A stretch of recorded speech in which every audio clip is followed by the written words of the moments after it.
Welcome, everybody. My name is Deirdre Karen, as you can see, and I'm very delighted to invite Jonathan Mast to our session today. It's going to be a great session talking about customer experience, talking about marketing, talking about some really important questions we have around architecting AI, as well as what does AI look like in the future for the roles. So welcome to our inner circle. A little bit about what we're doing today. So the AI Business Catalyst podcast runs till the end of the year with a mid-year break, and we run it fortnightly, so every 2 weeks. So we're going to have approximately 20 speakers over the year, and it will continue to be shared across all of our platforms. So firstly, let's meet up with Omar. Omar Gawed.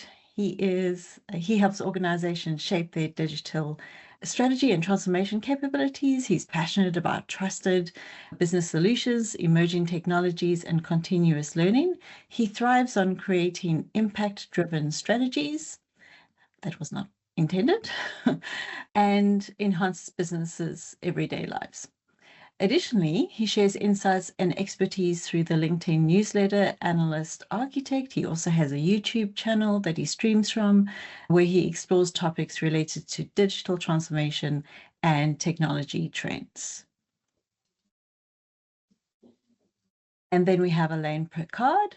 Elaine is the Chief Architect and CTO at Aiden.ai. He leverages artificial intelligence to transform enterprises, a distinguished programmer and technology visionary. He designs innovative solutions tailored to client needs. As the founder of Iris Business Architect, he enhances business architecture practices and streamlines project delivery, establishing himself as a leader in cutting-edge AI development. And yes, like I always say, he's really a good programmer.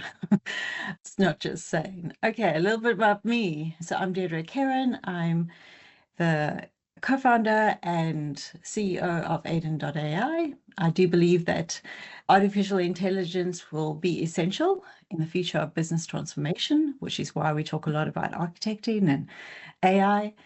I focus on unlocking business full potential with generative AI, tailoring training and architecture. I've also started a company called Agora Insights, and I've been running it since 2017. And we have been training and consulting business architects and business analysts, thousands of them, over 90 countries. So that's a little bit about me. So our guest today,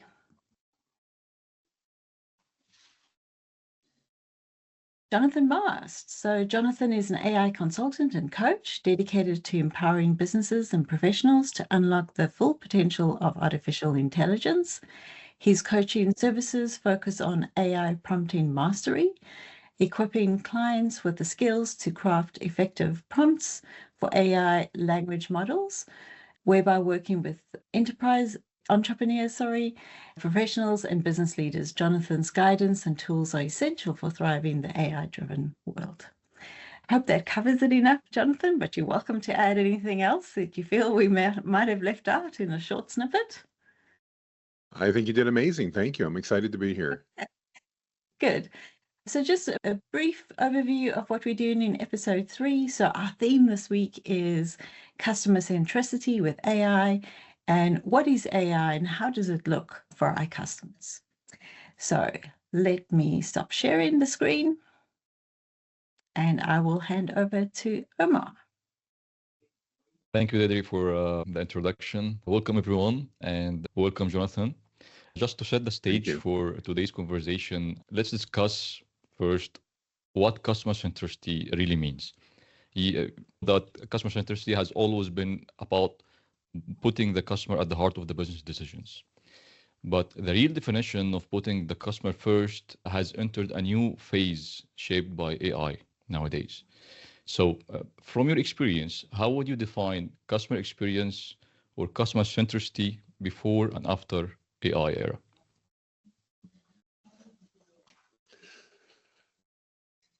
I think from my perspective, the real value that we're bringing in is the ability for businesses to better understand their clients and to make sure that everything they're doing is a better fit or a better connection, or possibly just better identify who the right clients are so that they're spending the time working with the proper audiences in general. And AI has so much knowledge because it's been trained on essentially every book in every library and bunches of reports and everything else, that it tends to have very good insights into who those different clients may be, those different audiences may be. And with the advent of deep research, which just came out recently, I think it's even provided additional capabilities because of the abilities to go out and literally scour the web and grab the most up-to-date information about trends and then analyze those to determine how we can best create that customer-centric organization.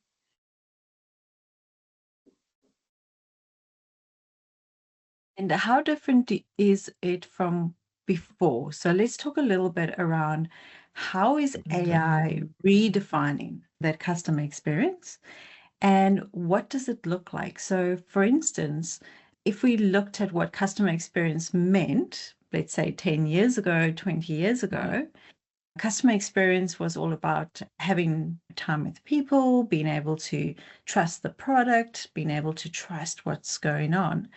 But as businesses now are expecting information at speed, straight away to have the results, those kind of things, how is AI changing that? So, what does that mean? And customers may want a brand experience that is very specific to their needs. So, what would that look like in terms of AI?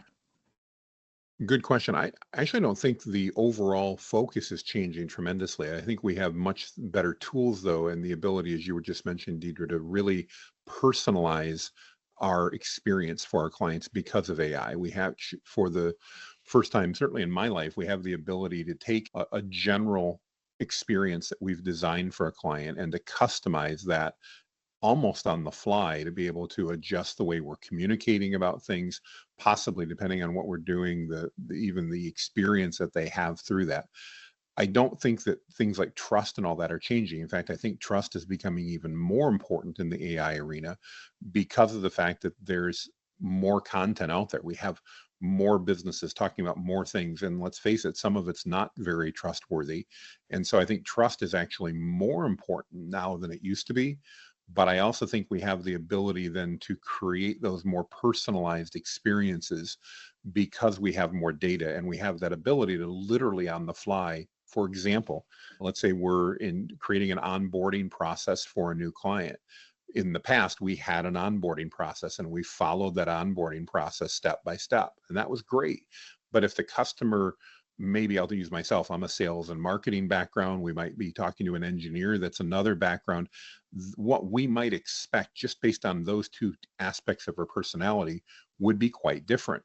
AI now gives us the ability to go, okay, Jonathan, we're onboarding Jonathan, and Jonathan is a sales and marketing guy versus we're onboarding, Omar, and Omar's an engineering type or a programmer type. And sorry, Omar, I'm just picking you because you're on the screen. And we can then say, okay, here is our standard onboarding. But now, based upon Jonathan's background and Omar's background, we need to customize the emails that we're sending. We need to customize the calls that our team is going to have with them. We need to customize our onboarding experience to resonate specifically with Jonathan and with Omar based upon that. And in the past, well, in theory, we could have done that. That meant a myriad of choices that were really difficult for teams to follow.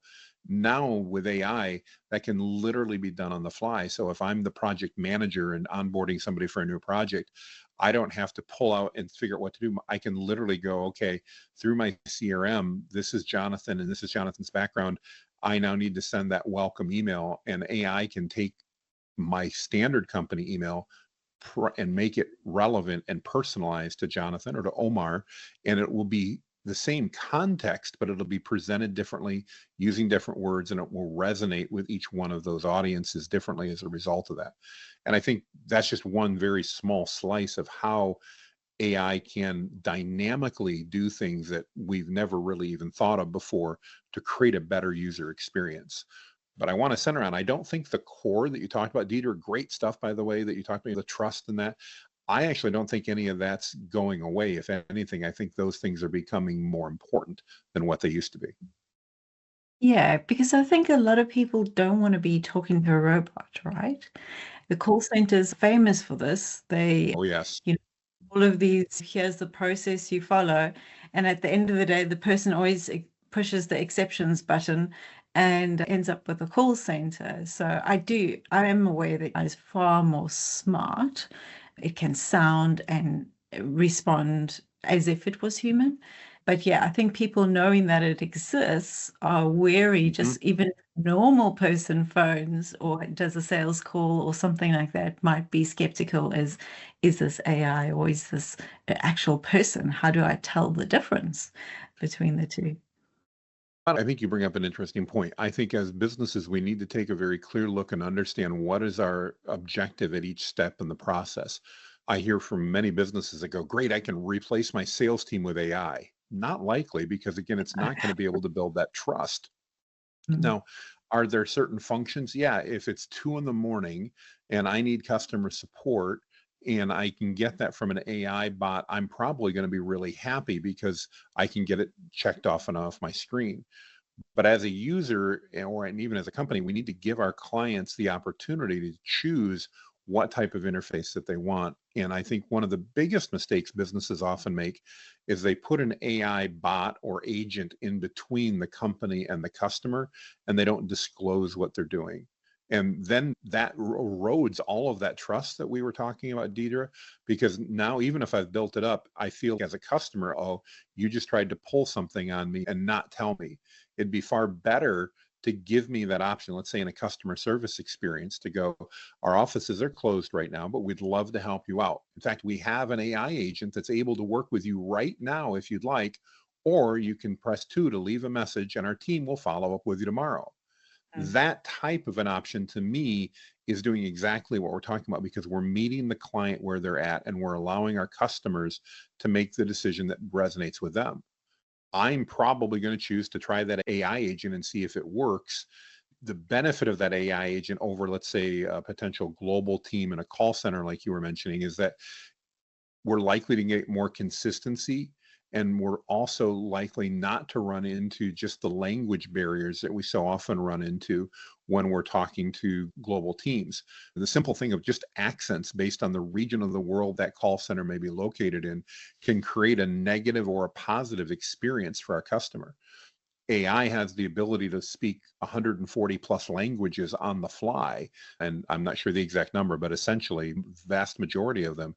So whether I'm speaking English or French or Spanish or German or a myriad of other languages or even dialects, AI has the ability to communicate more effectively with me in many cases. And the voice agents are incredible what they're capable of doing. But again, I think the key for businesses, and especially for people listening today, we need to be transparent with our customers about what options we're giving them, because that again goes back to the trust and creating more trust for our customers.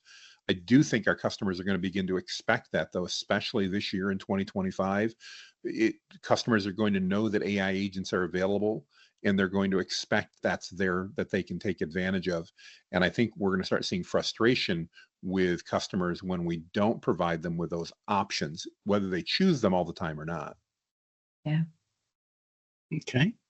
Can you explain a little bit, Jonathan, the role of AI personas in the customer engagement to really drive those interactions that feel more human, that a bit as a follow-up to what you were just talking about, and also look at the alignment with the branded identity for our companies? Two really important things, and they overlap there. But as we're taking a look at that, Elaine, we want to make sure that we're training the AI models to reflect our company brand, our company tone, our company style. Every company has a different style or different tone that they use. And our customers often become familiar with that. And so it's important we don't necessarily just say, let's take the default AI setting and have it work, because it's likely to use words and phrases and even try to achieve goals that may not be what we as a company want to have done. So that training process is really critical to make sure that the AI model reflects who we are as a company and can meet our clients where they're at. The good news is AI models are very trainable. And so there's no need to deal with the default persona per se. We can create that company persona. And the neat thing there is, as you referred to, Elaine, in addition to one persona, we can have multiple personas that can be targeted for different users, again, based on where they're at. So we may, for example, something as simple, determine that a man and a woman need a slightly different persona talking to them. We may not. I'm just trying to pick an example. And the company can have multiple personas then that are able to speak to that customer in a way that best resonates with them. Yeah, like the one for the marketers versus the engineer versus. Yeah, that's a better example. So yeah, I as a sales and marketing guy probably have less desire for great levels of detail as compared to an engineer or a programmer who might want tremendous levels of detail. And the ability of that AI to have the right persona to comprehend and understand that and go, okay, my persona is quick information overview, but only going into detail if somebody asks, for the sales and marketing guy, as opposed to I'm talking to an engineer, I need to give a higher level of detail up front because I know that's what that personality is looking for to better meet them. And so those are the personas that I think of when we're putting together these agents to make sure that those personas, again, match our clients in a way that makes them feel known, I guess, loved for no other reason. They want to feel that tender, loving care coming from us in one way or another. And if we can meet them where they're at, we're going to do a better job of that. And you talked earlier about trust. And so how can those persona really help to build trust with our clients? I think more than anything else, through consistency and through the ability that the AI has to not get frustrated. So anytime we're dealing in let's say a customer support issue or a customer onboarding, one of the downsides we have as humans is that when we do something repeatedly, ask the same questions, go through the same processes, we end up having the belief that, boy, we really need to change this up because people are getting sick of hearing it. The reality is people likely aren't getting sick of it, but we're getting sick of it because we're saying the same questions all the time and we're going through the same process. One of the big benefits of AI is AI doesn't get bored. So it doesn't get that those rudimentary tasks can be done and or consistent methodologies can be followed because the AI doesn't go, well, man, this is my third meeting today asking these questions. I got to change it up here because it's driving me nuts. AI doesn't do that. We as humans do that, and I do that, absolutely, but AI doesn't, and that allows us to, yeah, and not everybody does. I'm a sales and marketing guy, so I'm a little different. The other thing, I just talked to an interesting fellow the other day, and they're actually designing AI models to help dementia patients. And we were chatting through that process. And one of the things he shared with me really fits into this, and I want to share it, is that one of the benefits that the AI models have in working with dementia patients is the fact that they never get frustrated from being asked the same question over and over. And if you have any familiarity with dementia, one of the things that many dementia patients do is they'll ask a question or three, and then a few minutes will go by and they'll ask the exact same questions because they don't have the memory that they just did that. And as humans, it's natural. After the fourth or fifth time, many times we're starting to get a little frustrated, even if it's a loved one, because we've already answered this. AI models don't do that. They can be I've been through that with my father, so I know what that is.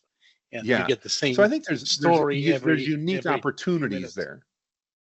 Yeah, exactly. Very interesting. Thank you. Let's shift gears into the digital space a little bit. You know that customers nowadays interact with brands across several platforms, and they are expecting the same seamless and personalized experience each time across each platform. And I believe that there's where AI can take things to the whole new level. From your perspective, what are the key elements that define a customer-centric online presence? And can AI help in enhancing the engagement across these digital platforms? Yeah, I think first, what are some of the key things? I think AI can absolutely enhance that process through a couple different things. First of all, as we were talking earlier, Omar, because of the ability of AI to better segment our audiences and our customers, it can create a more personalized experience. But even more than that, AI can analyze vast amounts of data and do it very quickly. So we have the ability now to, in real time or virtual real time, to analyze those conversations that we're having and those interactions that we're having. And then based upon customer feedback, based on what we call sentiment analysis, and trying to understand what was the overall, how did the customer feel in that process, we can then adjust parameters literally dynamically and on the fly to change the way that those AI agents are responding. Hypothetically, let's say that the AI agent is trained to answer any questions, and if not, schedule an appointment for that customer to talk to a human. If we identify through the process that something that we're doing in there, we're either taking too long to offer that human connection, or maybe we're going about it the wrong way, AI can analyze the sentiment and get the frustration that's happening from those customers, those callers, and we can set a number, let's say after 10 calls, 20 calls, 50 calls, whatever. If it determines the trend, it can literally then dynamically say, okay, we're now going to change the way that we're doing this based upon the feedback that we've gotten over the last 50 calls. And that's something that, yes, we can do as humans as well, but the reality is we're not going to do it after 50 calls or probably even 500 calls. We're going to wait until somebody's gotten mad enough to pick up the phone and call somebody in the management suite and be frustrated with what's happening to get that attention. Now we have the ability to really have a much better pulse on our clients and understand that, because the reality is, if we wait, as we often have to, for someone to reach out to us and express the frustration, we've probably lost a number of other customers who weren't willing to take that step. And AI gives us that ability in those interactions to be much more dynamic and, again, responsive to our clients and how we do that. So I hope I'm answering your question on that, Omar. Yeah, it's very clear, but can you elaborate more about the elements that can define, I can't judge that this brand is providing a customer-centric online presence over across different platforms and so on and so forth? I think, again, as a customer that's going to judge that, it's going to depend on what they're seeing that's coming from that brand. And again, I think one of the benefits of AI is that ability to segment so that we can get different messages to different customer bases based upon what they're interested in. That can include our just starting right at the marketing phase by ad targeting, as we're targeting different audiences with our advertising, knowing that, again, as a sales and marketing person, I may need a different ad to respond as what Elaine may need, just because of Elaine's a great programmer. He's going to be more detail oriented than I'm going to be as a sales and marketing guy. That's just, and Elaine, I don't know you well, but that's my guess, and I'm betting that's overall going to be accurate for us. And as a result, if it knows that, and it's and the same brand, Elaine and I both need to buy new shoes, for example, and we may both be looking at the same brand to do that, or we both need vehicles and maybe looking at the same brand. But the way in which that brand identifies us and then targets us and then communicates with us because of our different personalities is how I, as a customer, am going to see that consistency. And we now have the ability to do that, again, across multiple platforms, both because of AI, but also just because of the targeting capabilities we have through advertising and things like that. So I think it's not just AI that's being dynamic and changing this. It's a combination of AI working with other technologies and tools that we have available. The real difference to me is that AI can now analyze and do data analysis in almost real time, as opposed to where we're at, where, okay, we're going to do a monthly meeting and we're going to review our data and see what happened. That could literally be happening every 5 or 10 minutes with AI. That's great. Now, we spoke a little bit around the right balance between AI and automation and customer engagement. And I see that Johan has asked a question here, which is around how can AI create kind of the personas that we are looking at? So when we look at automation and that, instead of just talking about the characteristic of, let's say, the AI, but how can it give us a broader sense of who the customer is and teach the business something about their customers? So I've got a little unscripted here, but it's basically okay. So looking at how can AI help us understand our customers better rather than just what it's doing for our customers. As odd as it sounds, it's really a matter of just asking the AI for that information. And it's going, okay, I'll use myself. So my average client is a business owner, typically between the ages of 35 and 65. I know from my statistics, it's about 64% male. And based upon that, I can then ask AI to say, okay, given these characteristics that I do know about my customers, and that how can you help me better understand them? How can you help me better uncover maybe opportunities that exist where they're not getting the type of service they want in general or possibly from us? And how can we then design methodologies to either communicate with them or create products and services that fill those needs based upon the data that we've got? And it really, again, boils back, I think, Deidre, to the overall value of the data analysis and the ability of AI to analyze vast amounts of data very quickly. That's great. Thank you. Obviously, things don't happen overnight. So what is the main challenges that businesses are facing when implementing AI for customer engagement? And obviously, what are some of the things they can do to overcome all of that? I think the biggest challenge tends to be in trying to bite off too much at one point in time or believing that it has to be very complex in order to be effective. I'm a big proponent of identifying tasks and things within the organization that are done repeatedly that we know we need to do, but maybe we don't particularly enjoy doing. Maybe it's analyzing particular reports or things like that. And then beginning by implementing AI in a step-by-step process. So let's not begin by, as I mentioned, replacing our entire sales team with AI bots. Let's begin by identifying tasks in that customer engagement process that our staff doesn't particularly love doing, but has to do on a regular basis and are important. And let's offload those individual tasks to AI and let's build dependence slowly versus in one fell swoop. Let's not try to replace everything. Let's build it like building blocks. Let's bring in AI in. And every time we do that and have a success, not only is that good for our customers, but it's also good for our company and it's good for our team because we're building that confidence as we go along. If we come in and we try to do a wholesale replacement of a department or of specific tasks, I find that oftentimes that's when the projects fail and people look back and go, that AI stuff didn't work. And it's because they simply tried to do too much at one point in time. So would you recommend internally facing initiative first versus externally facing directly with AI facing the customers?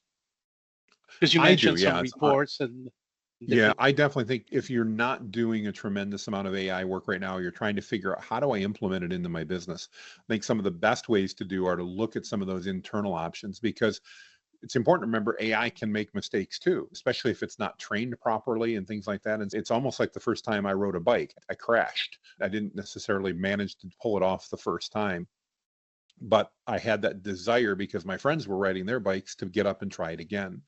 And I think in the business world, it's very similar. We need to start with easy, manageable projects, create some quick wins, proverbially ride my bike down the sidewalk for 30 feet without falling, as opposed to let's enter a bike race our first day out. And I think too many businesses try to take that perspective of, all right, let's do everything and do it right now. And as a result, they bite off too big of a thing and they just simply can't implement it well because there will be falters and stumbles as we implement. Just expect it. They will happen.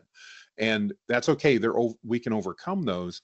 But if we implement something too globally or too widely, those falters that happen can often then cause that entire project to fail.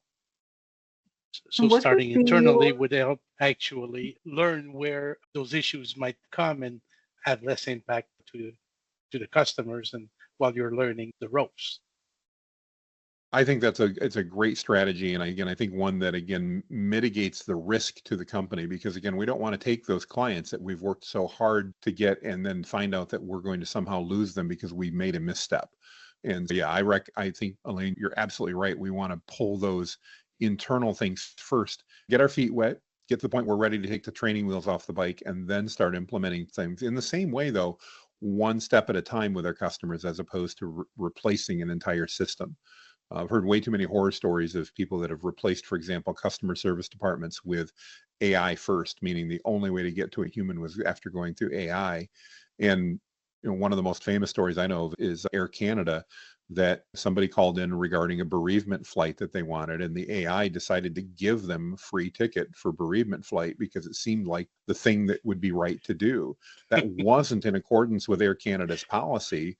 And then when they saw that, they said, we can't do that. That's not our policy. Understandably, the person that needed the bereavement flight was really upset because their systems at Air Canada had told the person that they were going to do it. And at that point, the person doesn't care whether it's AI or not. And I don't remember how all that worked out, but I hope Air Canada was smart enough to go, look, we'll give you a free flight and we're going to pull the AI down until we fix it. But those are some of the dangers that can happen if we implement too fast and too quickly. My question is, based on everything you've said, as a sales and marketing exec, what would be your first thing you'd focus on? Great question. I think, Deirdre, the first thing I would want to do is I would want to figure out how can we move deals forward more quickly as a sales and marketing exec. What can we do with those prospects that we're already working with to figure out, one, is my sales team being accurate on what's happening? And we can do that by having AI analyze the sales calls that they've had, analyze notes in the CRM, analyze lots of different data to help me determine which of these prospects are most likely to close this month. As we're recording this at the end of March, maybe we're trying to get our March numbers to look great. We've got a few days to do that. I would immediately be leveraging AI to take a look at my pipeline and understand which of these prospects are most likely to close. Not necessarily just trusting my sales team to do that, but using AI to help. I'd also use it to help monitor for training interactions, to make sure that as my team is talking to customers, that I'm getting real-time reports, not finding out a month later that maybe a rep had a bad day or has got a bad attitude about something, but understanding that day that, okay, hang on, we need to adjust something here. Or maybe the way that we're pitching a product in some of our marketing isn't resonating with people. And we can, again, analyze that data very quickly. And based on that sentiment analysis, go, okay, every time we talk about this feature, do you notice the call tends to sour the caller, our prospect has a different attitude? We can identify those things so much faster to, again, create dynamic ways that we can win as a company, as opposed to relying on those monthly, quarterly, or sometimes never happening meetings, because we simply don't have time to analyze all that data without AI. Thank you. Thank you, Jonathan, for these rich insights, I would say. From your experience, can you share with us an example of an organization that successfully implemented AI for customer engagement? I think there have been a number of them out there. I don't have a specific one to be able to say, let's look at this one agency or one company as an example. But the ones where I found the best experience with, and that I'm consistently seeing that, again, I'll go back to what I talked about earlier, are those agencies, I keep saying agencies, the companies that are implementing AI in that customer facing role, but are then giving the customer the choice. What studies have shown us consistently is that if we give the customer a choice on whether to work with AI or to whether work with a human, especially if there's a delay in working with the human due to just capacity issues and that, many people will choose to work with the AI. That doesn't surprise me. The part that surprised me, and I think is really important to remember, is that when an individual selects to work with an AI-based agent and they know they're doing that, the level of success working with that agent tends to go up substantially. And it's basically because their expectations are being set properly.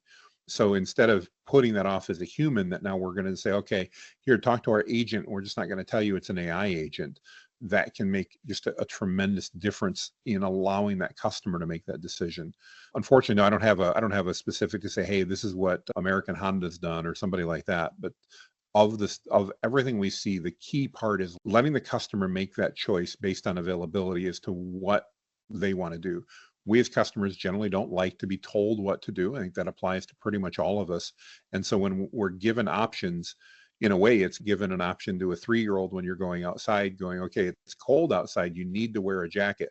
But we don't ask our 3-year-old, do you want to wear a jacket? We show them 2 jackets and say, which one would you like to wear? Or we say, if you've got 1 jacket, would you like me to zip it up or would you like to zip it up? And in the customer experience, I think we do the same. We need to do the same type of thing as it comes to AI, not force them into an AI mode, but give them the options. Would you like to wait for a human? Approximate wait time is 10 to 12 minutes. Or would you like to talk to an AI agent 5 seconds? Which would you do? And when we give those types of options, I think we create a much better customer experience, even if the customer decides to wait 12 minutes because they know they had the option to do something different. Yeah, I totally agree with you. Fair enough. But you earlier mentioned some factors for a successful implementation. Let's say something related to the iterative implementations, being able to implement building blocks or build small blocks together, then go for a specific solution. Do you have other success factors that you would like to add up to these points? Good question. I think the one of the other big success factors there is making sure that you get the buy-in of your team. So often as leadership in a company, we decide that we're going to do this. Obviously, it's our choice. I'm not saying it's the team choice to do that, but our team can make that project fail very quickly if they're not on board with it. And the reality is that nowadays, depending on where we're at, a lot of team members are concerned that if they embrace AI, they may end up not having a job a year from now.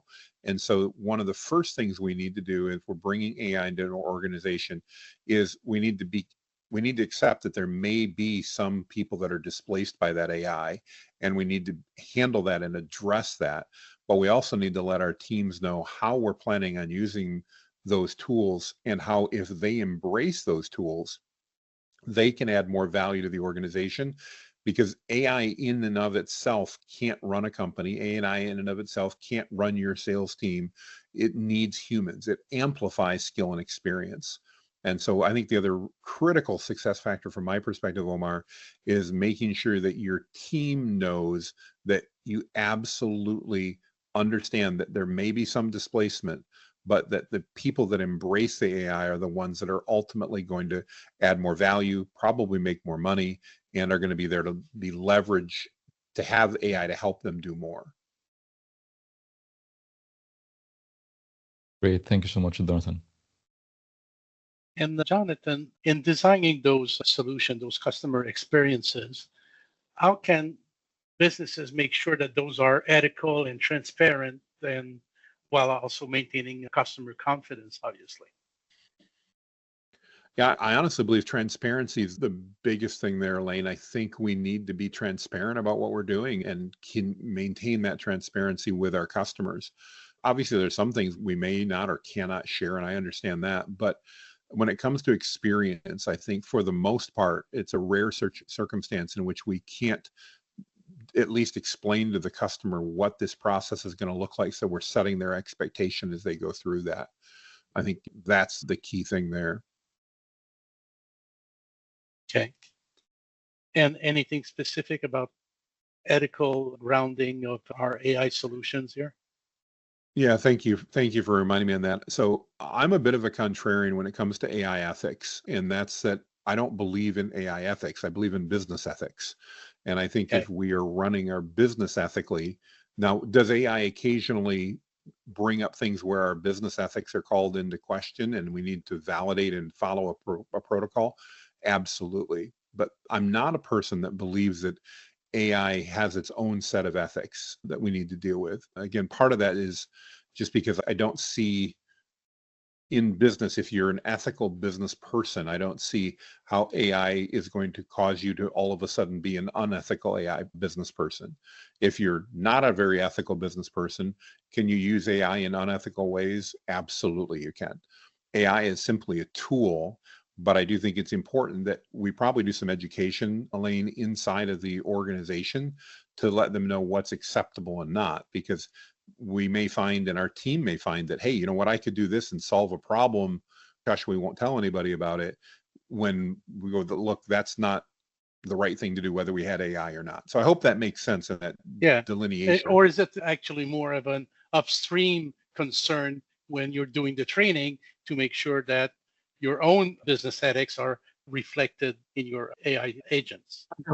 Yeah. Most of the agents are not going to do things that we as humans would consider to be unethical. They will absolutely, though, do something that we refer to as hallucinating.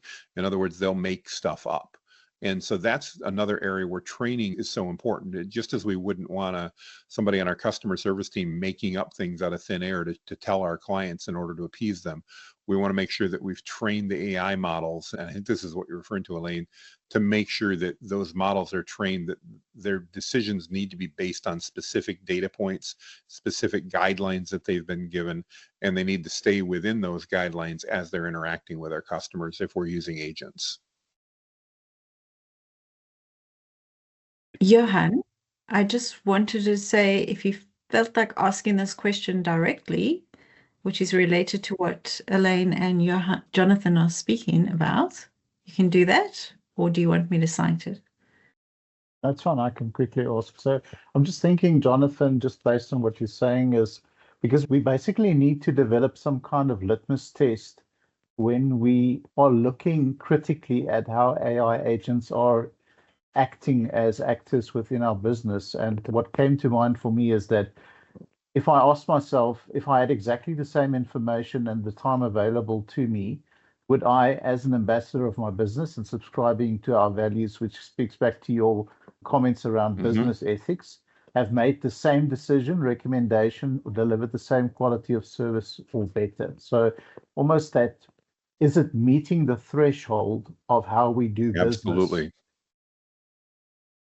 Yeah, no, I think that's a really good insight, Johan, and I think you're absolutely accurate. Again, AI, I think one of the mistakes that some businesses make is that they assume AI is what I call an easy button. In other words, it can just simply take over aspects of the business, when in reality, it's a tool that can help amplify what the business is doing well, but it could also amplify what the business is doing poorly. And so I think you're absolutely right, Johan. We need to go in and we need to verify things. We need to do tests like that and determine, okay, would I have made a different decision? Would I have done something different? I love the way you said that, based upon the information I had available and assuming I had the time, would have I made a similar decision? And even if it's not the identical decision, if it's similar and it's still within the company guidelines, then I think we're good to go. But it is absolutely important that we don't just blindly trust AI to take care of things, because it will be sooner rather than later that you're embarrassed by something that AI does if you don't take that time to have some level of validation and quality control there. Thank you. All right, so let's just quickly look into the future. And what does the future look like with our customer-centric business models? We've got lots of things going on. So as architects and analysts, we often look at what is the operating model? How does the business work? How do we bring multiple elements together, from customers to stakeholders to vendors to, working with heaps and heaps of different stakeholders? So in the future, what do you think customer engagement will look like? Will it be any different to what it is today? And what kind of things could we expect? I guess I'd probably say my crystal ball is probably cloudy and cracked, but I believe when I look at what we're going to be seeing is we're going to be seeing the expectation that our customers are expecting responses and feedback from us at a far faster rate than what we're used to right now, whether that be from the marketing, whether that be in the sales, whether that be in customer service.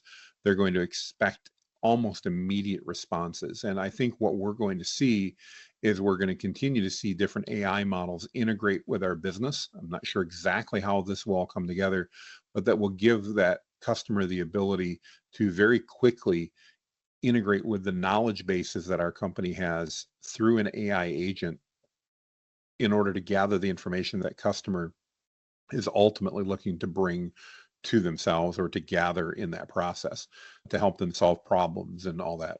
I think the days of customers being willing to wait in a queue for a period of time in order to get their problem resolved will change, in that many customers, for especially the more rudimentary and practical problems, thinking of customer service, they're going to expect that we have an AI agent that they can deal with immediately. the wait 5 minutes to talk to a human is going to cause frustration. There will still be the need for the humans to be involved and for that actual customer service rep to talk to people. But I think following the old 80-20 rule, probably 80% of those calls that they're currently dealing with today, the customers we have are literally going to expect that they have the ability to work with an AI agent to solve those problems. That's interesting. And when we're looking at our customer service and customer engagement, you mentioned the knowledge base. Mm-hmm. Now, obviously, as architects, we have a particular view of what a knowledge base means. What is your view of a knowledge base that a AI agent would be using to help with customer service? I think in that case, it's going to involve tremendous amounts of data about the company and how we deal with things, everything from policies and procedures that we have for guidelines on how things are done to simple marketing materials that are available to reference and to answer questions that are being asked about our product, about our service, about what it is that we're doing. So when I think of that knowledge base, I think of something that would probably akin to today being an expansive website that was full of different data points that I could look at. Now that those data points are still going to be there, but we're going to have the ability of AI to look at and combine those things together and analyze those things in a much, much faster perspective.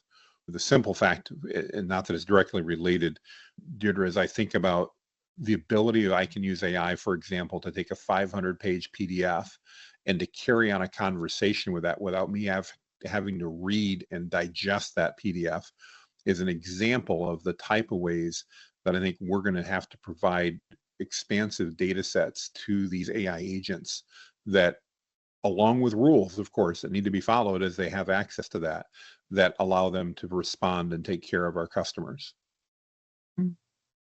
So it really does mean we're going to need to have each business is going to really need to be working on their data, working on their knowledge base, because otherwise the agent's just going to be more generic. It's not going to be very specific to what the business needs and the customer needs to get from that particular business.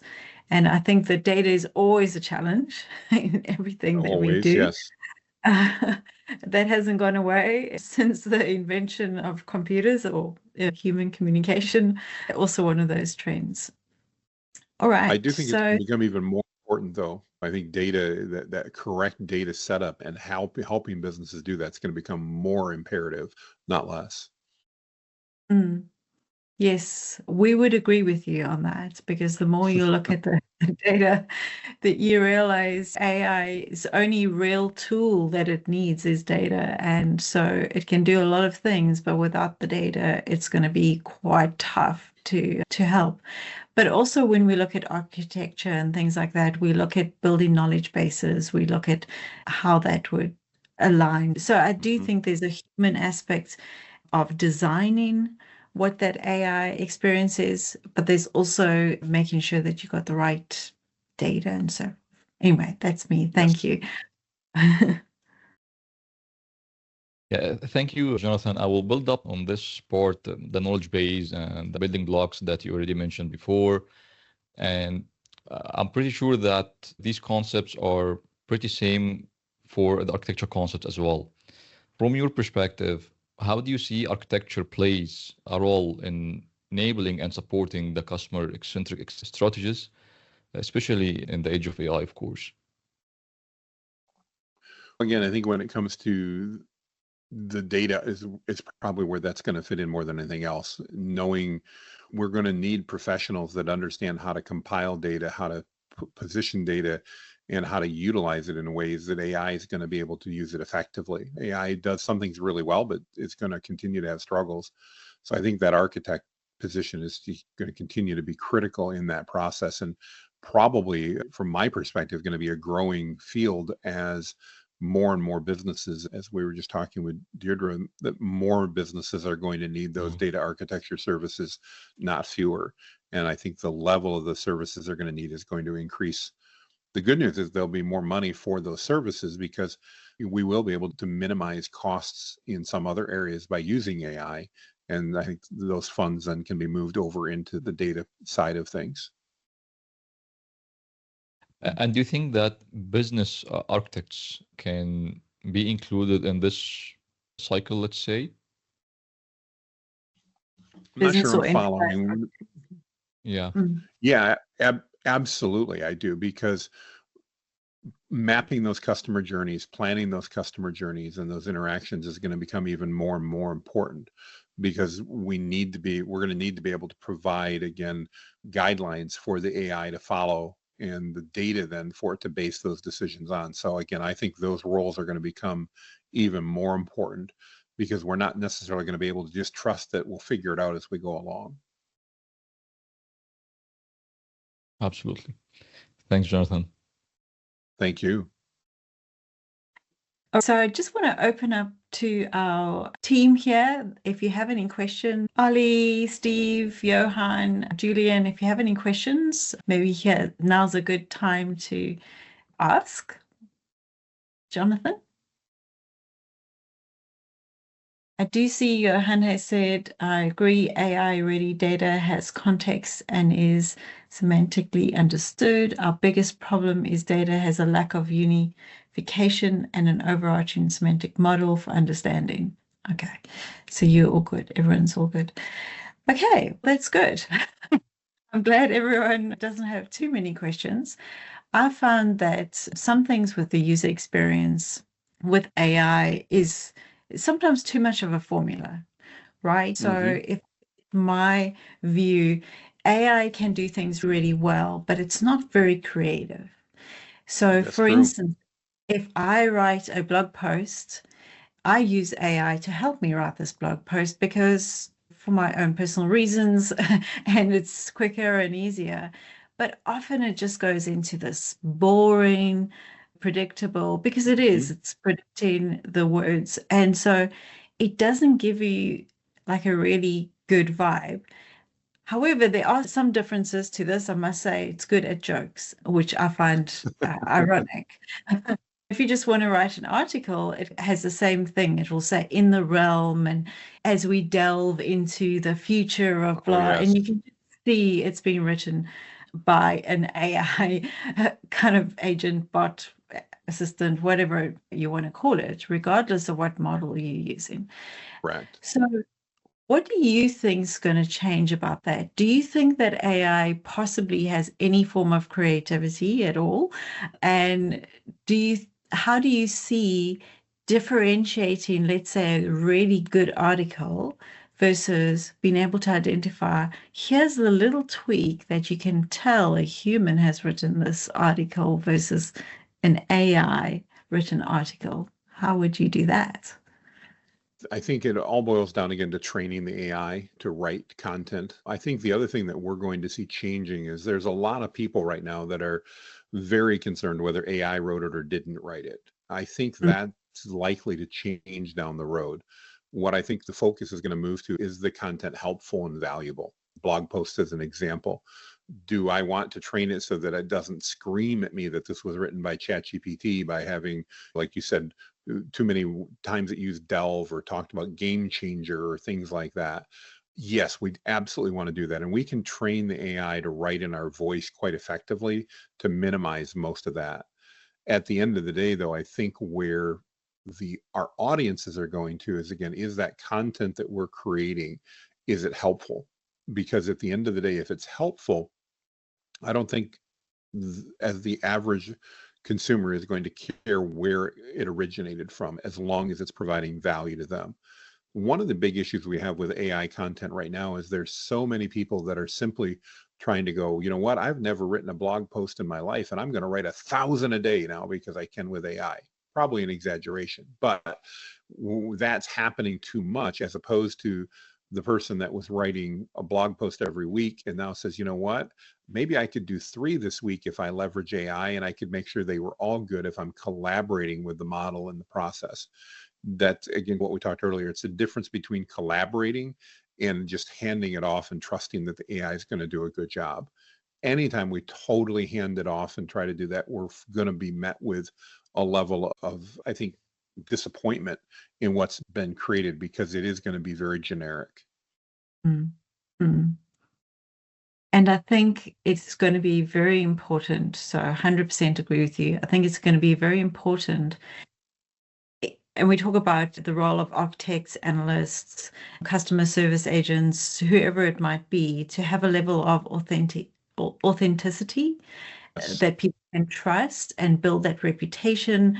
Ensure that if somebody's writing an article, you know that they're always writing the article.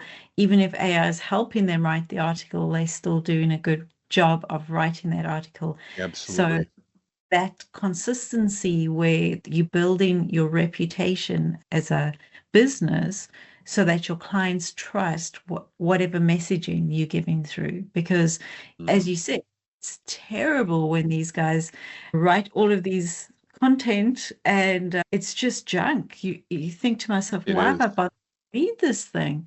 Who wrote this? Cancel, delete, I'm not following this person anymore, that kind of thing. So we have to be very careful, because also customers are fickle as well. One bad thing that could happen, you've lost the customer. So, as much as you want to have speed of access of information to your customers, you can lose them just as quickly at the end of the day. Absolutely. Yeah. It's a balance again. And I think that's one of the good reminders. We need to use AI again to amplify what we already know and the experiences that we already have, not to replace something and not to be that easy button that just gets something done without being focused on quality and authenticity. I think personal brands are going to become even more important as we move forward because of that authenticity that you were just talking about there, Deirdre. I agree with you. That's so important. People don't actually realize how important that is. Anyway, I want to say thank you very much, Jonathan. So some Thank you. final from my panel, Elaine, any final thoughts for you from Jonathan? Or Jonathan, should I say? You're on mute. Sorry. Yes. Sorry. I was saying, as was stated actually earlier, I'm not as much of a CX guy, but I found this very interesting and I learned a lot during this talk. Thanks a lot, Jonathan, for your expertise. Thank you for the great questions. And Omar, who's the one who came up with the great questions, any final thoughts from your side? Thank you so much, Jonathan, and thanks everyone for this fruitful discussion. I would consider myself new to the customer experience, but I have understood a lot of concepts today, thanks to Jonathan and all the aspects related to AI, how to implement AI in CX. So thanks so much for this insightful discussion. It was a pleasure meeting you today. Thank you. Yes. From myself, thanks, Jonathan, for making the time to meet with the team. Wishing you much success as well. He does have a prompt engineering course, so please do have a squiz at that, and we'll provide the links as well to his content.